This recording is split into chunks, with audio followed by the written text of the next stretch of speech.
কাল রাতের স্বয়ং আরতি দেখে ফিরতে ফিরতে বেশ অনেকটা রাত হয়ে গেছিলো, প্রায় 12:30 নাগাদ বেজে গেছিলো, তাই আর আমার ভিডিও করা হয়নি। বাট ওই আরতিটা মানে যারা এখানে আসছো, উজ্জয়ন আসছো, তারা কিন্তু ওই রাতের আরতিটা একদম মিস করবে না। ওই আরতি দেখার জন্য কোনো ফর্ম ফিল আপ, কোনো টাকা পয়সা কিচ্ছু করতে লাগে না, জাস্ট 10:45-র মধ্যে মন্দিরে পৌঁছাতে পারলেই হয়ে যাবে, তারপরে গেট বন্ধ করে দেয়। আর আজকে মানে নেক্সট ডে হচ্ছে আমি এখন যাচ্ছি হচ্ছে ঋণ মুক্তেশ্বরে পুজো দিতে। মানে এই মন্দিরের গল্পটা আমি একটা ছোট্ট করে বলছি। রাজা হরিশ্চন্দ্র যখন ভিখারি হয়ে গেছিল, তখন তাকে নাকি 1 মানব সমান স্বর্ণ দিতে হতো ঋণের জন্য। তো তার পক্ষে তো দেওয়া সম্ভব ছিল না সেটা, তাই সে এখানে এসে তপস্যা করেছিল। সেখানে মহাদেব আশীর্বাদ করেছিল, তার জন্য সে সেই ঋণটাকে মুকুব করতে পেরেছিল।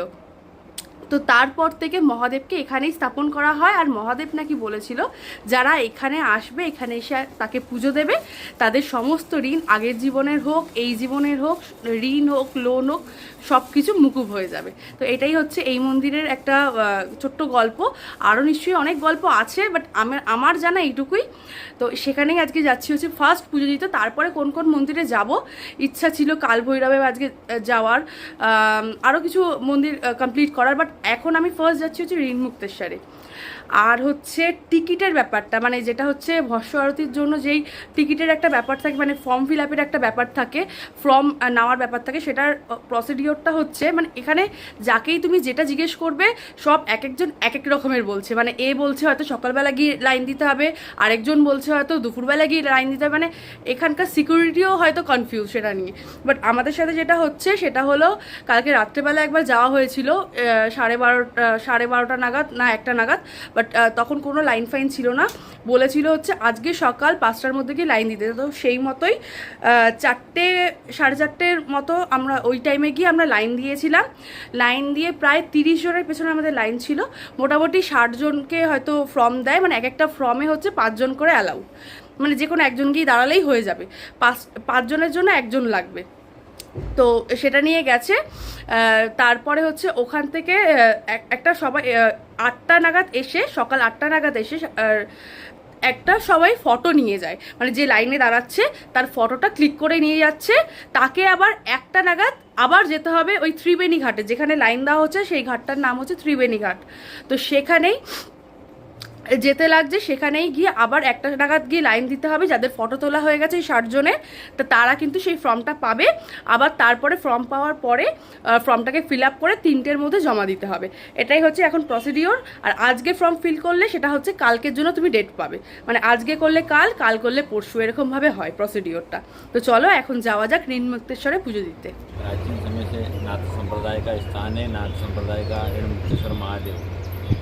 ये नाथ संप्रदाय के जो साधु होते हैं शिव के उपासक होते हैं।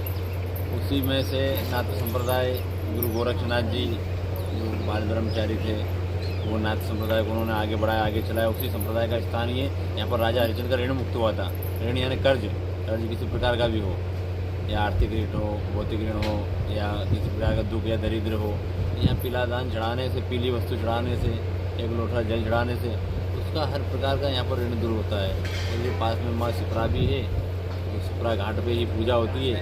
किसी के पास पैसे भी नहीं हो, पैसे भी अगर एक लोटा जल चढ़ा दे उसका ऋण शीघ्र से शीघ्र यहाँ पर दूर भी होता है। और ये पुराना बड़े वृक्ष है, बहुत हजारों साल पुराना।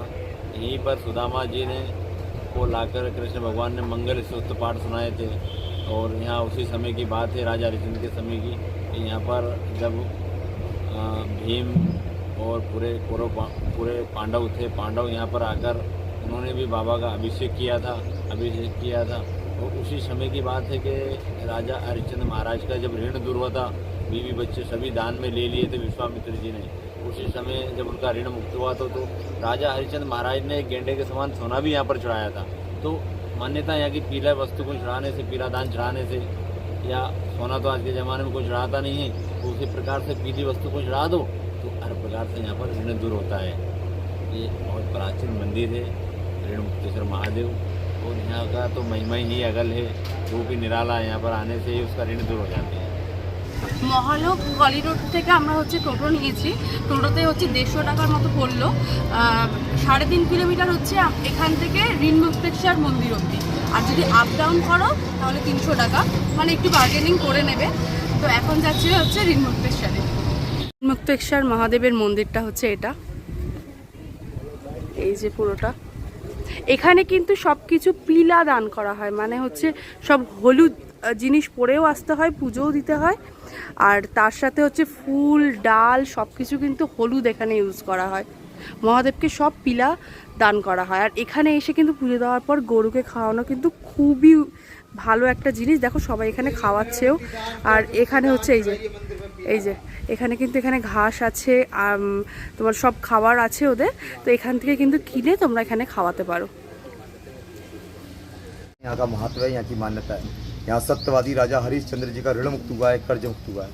अपने पितरों के, पूर्वजों के, हमारे सभी प्रकार के घर के ऋण से मुक्ति के लिए चढ़ता है ये दान।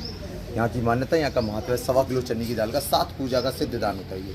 1.25 किलो चन्नी की दाल, पीतल का लोटा, नारियल, हल्दी, गुड़, केसर, पीला उससे मिला के 7 पूजा का सिद्ध दान होता है। आपके नाम गोत्र के साथ चढ़ता है, अपने समस्त कर्ज से मुक्ति के लिए। ये छोटा 100 रुपये का दान आता है अपने पितृ ऋण से मुक्ति के लिए। पंच पूजा दान होता है ये। 1.25 पाव चन्नी की दाल, नारियल, हल्दी, गुड़, पीला उससे मिला के 5 पूजा का दान होता है। पंच पूजा दान कहते हैं। মহাদেবকে এটা হচ্ছে চড়ানো হয়। এখানে এখানে কিন্তু সব কিছু আছে যেগুলো হচ্ছে এখানে দিয়ে পূজিত করা হয় মহাদেবকে। তো এটার দাম হচ্ছে নিতে লাগলে হচ্ছে 250 টাকা। এর থেকে আরেকটু ছোটও আছে, কিন্তু ওটার মধ্যে কি পুরো পরিবারেরও হয় না, আর সব কিছু অল্প অল্প আছে। তো এইটা হচ্ছে এর মধ্যে একটা তোমার তামার ঘটিও আছে, সাথে ডাল আছে। তো এর মধ্যে এটা পুরোটাই দেওয়া হবে হচ্ছে মহাদেবকে।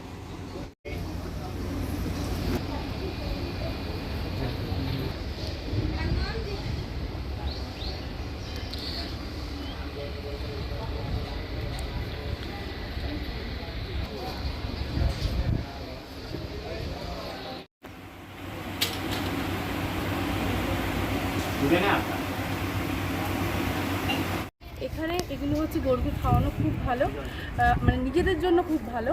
তো এগুলো এখানে 25 টাকা করে, মানে 50 টাকায় 2টো বান্ডিল করে এখানেই পাওয়া যাচ্ছে। তো এগুলো চলো এখন অল্প অল্প করে সবাইকে এখন ভাগ করে দিই।